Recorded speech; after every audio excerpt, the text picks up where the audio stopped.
Welcome back guys. एक बार फिर से आप सभी का स्वागत करता हूं आज के सेशन में गाइज।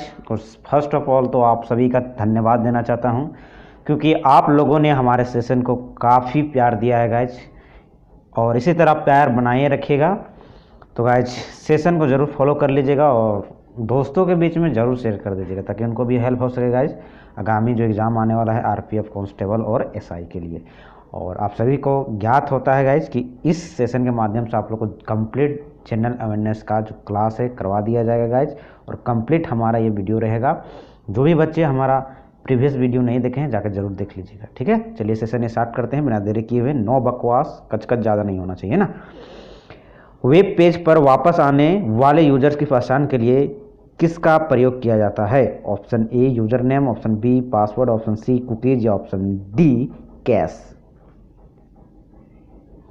बिल्कुल करेक्ट आंसर हो जाएगा option number C is the correct answer होगा कुकीज का। अगले सवाल की ओर बढ़ते हैं। क्वेश्चन नंबर 2 है गाइज, निम्नलिखित में से कौन कृषि ऋण के क्षेत्र में भारत में सर्वोच्च संस्था है? Option A NABARD, option B SIDBI, option C EXIM bank या ऑप्शन डी नेफेड। बिल्कुल करेक्ट आंसर होगा guys option number A is the correct answer होगा नाबार्ड। अगले सेशन की ओर बढ़ते हैं, अगले क्वेश्चन की ओर बढ़ते हैं। क्वेश्चन नंबर 3 है गाइज, कौन सी संस्था भारत में सकल घरेलू उत्पाद का मापन करती है? मॉस बीबीआई क्वेश्चन है। ऑप्शन ए भारतीय reserve bank, option B NITI Aayog, option C भारतीय स्टेट बैंक या ऑप्शन डी केंद्रीय सांख्यिकीय कार्यालय। बिल्कुल सही जवाब होगा option number D is the correct answer होगा दोस्तों, केंद्रीय सांख्यिकीय कार्यालय। याद रखिएगा, है ना। जो हमारा जीडीपी का जो मापन करती है गाइस, तो केंद्रीय सांख्यिकी कार्यालय करती है। अगले क्वेश्चन की ओर बढ़ते हैं। क्वेश्चन नंबर 4 है, निम्नलिखित में से किसने आवर्ती योजना जिसे रोलिंग प्लान कहा जाता है का सुझाव दिया था? ऑप्शन ए जॉन डब्ल्यू मिलर, और बी डीटी लकड़ावाला, सी गुन्नार मिड्डल और डी ऑप्शन है सुखमय चक्रवर्ती। बिल्कुल सही जवाब होगा option number C is the correct answer होगा दोस्तों, option C is the correct answer, Gunnar Myrdal ने। याद रखिएगा, रोलिंग प्लान जी का जो सुझाव दिया था वो गुन्नार मिड्डल जी ने किया था। और बच्चों आप लोगों को बता दूं गाइज, ये जो हमारा जीएस का सेशन होता है गाइज, और जितने भी क्वेश्चन मैं लाता हूँ सभी के सभी पूछे हुए सवाल होते हैं गाइज प्रीवियस ईयर में, और आपका इम्पोर्टेंट होता है। इसीलिए सेशन पूरा देखिएगा, और साथ में जो भी क्वेश्चन आप लोग को सही होता है तो बहुत अच्छी बात है, नहीं होता तो करेक्ट करते चले जाइएगा। इसका पीडीएफ आप लोग को हमारा टेलीग्राम चैनल में मिल जाएगा गाइज। अगले क्वेश्चन की ओर बढ़ते हैं। क्वेश्चन नंबर 5 है, तेंदुलकर समिति का गठन किस लिए किया गया था? ऑप्शन ए बेरोजगारी को मापने के लिए, बी विकास दर को मापने के लिए, सी गरीबी को मापने के लिए, डी कृषि उत्पादन को मापने के लिए। बिल्कुल सही जवाब होगा, सी इज द करेक्ट आंसर हो जाएगा, गरीबी को मापने के लिए। अगले सवाल के बढ़ते हैं। क्वेश्चन नंबर 6 है, निम्नलिखित में से कौन एक संघीय सरकार की एक शाखा नहीं है? ए न्यायपालिका, बी कार्यपालिका, सी विधायिका, डी मीडिया। बिल्कुल सही जवाब होगा option number D is the correct answer होगा, मीडिया। अगले सवाल की ओर बढ़ते हैं। क्वेश्चन नंबर 7 है, दल बदल से क्या अभिप्राय है? ऑप्शन ए चुनाव जीतने के पश्चात दल बदलना, बी चुनाव जीतने से पूर्व दल बदलना, सी चुनाव हारने के पश्चात दल बदलना, सी चुनाव हारने से पूर्व दल बदलना।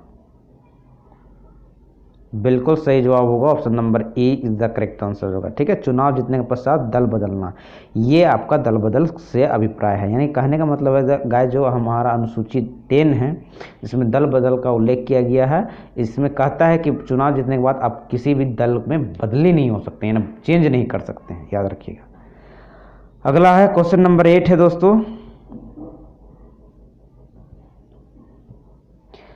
प्रजातंत्र लोगों के लिए तथा लोगों के द्वारा बनाई गई सरकार है, निम्नलिखित में से किसने कहा था? ऑप्शन ए अरस्तु, option B Plato, option C Abraham Lincoln, option D George Bush. बहुत इंपॉर्टेंट सवाल है ये क्वेश्चन नंबर 8। बिल्कुल सही जवाब होगा option number C is the correct answer हो जाएगा आपका, अब्राहम लिंकन ने। अगले क्वेश्चन की ओर बढ़ते हैं। क्वेश्चन नंबर 9 है, भारत में कितने प्रकार के आपातकाल घोषित किए जा सकते हैं? मॉस बीबीए का क्वेश्चन है guys. Option A 5, option B 6, option C 2, option D 3। बिल्कुल सही जवाब होगा, D is the correct answer हो जाएगा 3। अगले क्वेश्चन की ओर बढ़ते हैं। क्वेश्चन नंबर 10 है, भारतीय संविधान में कितने भाग है?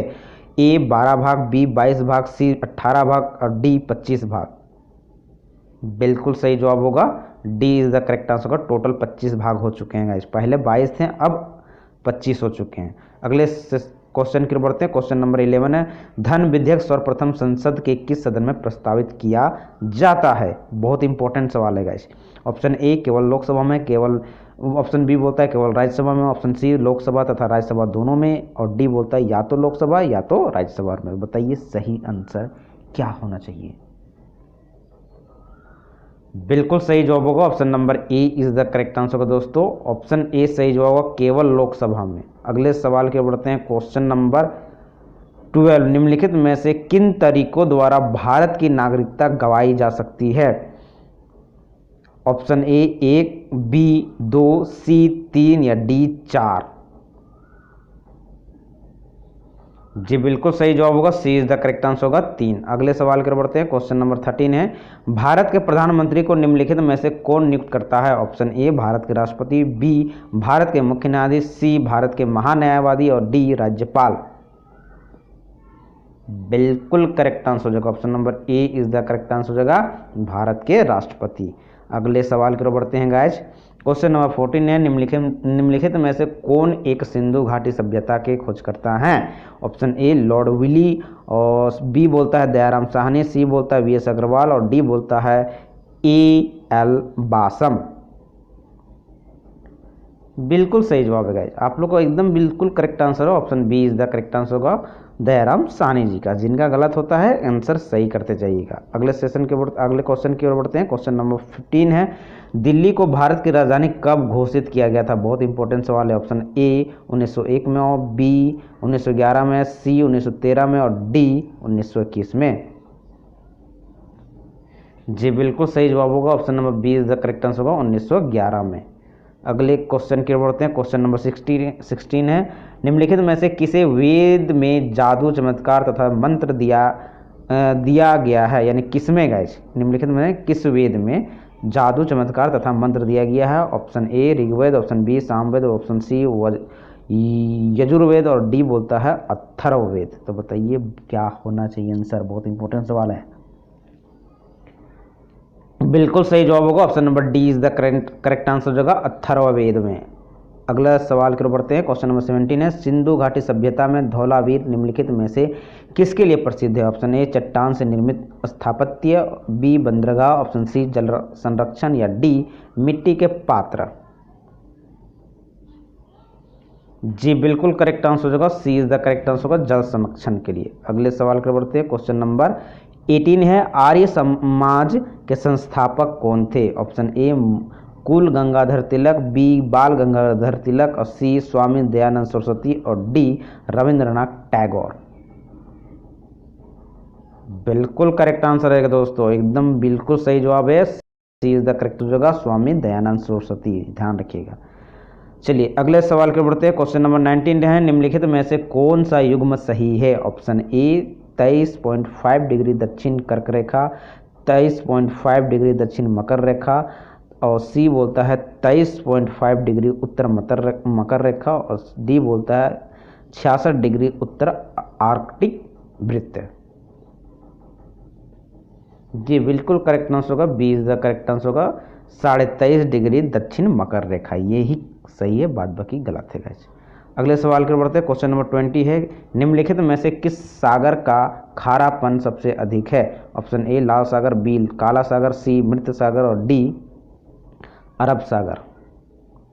जी बिल्कुल सही जवाब होगा, सी इज द करेक्ट आंसर होगा, मृत सागर का। अब 21 है, चापाकार झील रचना तब होती है जब नदी खाली जगह होती है। ऑप्शन ए तेजी से बह रही है, बी तीखी ढलान पर, सी बहुत कम ढलान पर और डी उद्गम बिंदु के निकट।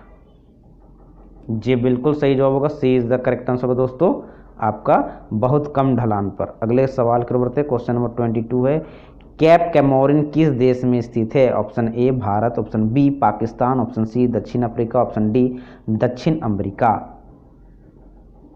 बिल्कुल सही जवाब होगा, option number A is the correct answer होगा, भारत में। अगले सवाल की ओर बढ़ते हैं। क्वेश्चन नंबर 23 है, जो कि इंपॉर्टेंट है गाइज, अभी के दौर में ये ट्रेंडिंग क्वेश्चन है इस टाइप के। निम्नलिखित में से कौन सी एक हरित गृह गैस है? कथन 1 बोलता है मीथेन, कथन 2 कार्बन डाइऑक्साइड और कथन 3 बोलता है नाइट्रोजन, आपका नाइट्रोजन डाइऑक्साइड। तो ऑप्शन दिया गया है 1 या 2, बी में है 1 तथा 3, सी में दिया गया है 2 तथा 3 और डी में दिया है सभी विकल्प सही हैं। बिल्कुल सही जवाब होगा ए इज द करेक्ट आंसर होगा। ए और 2 सही है।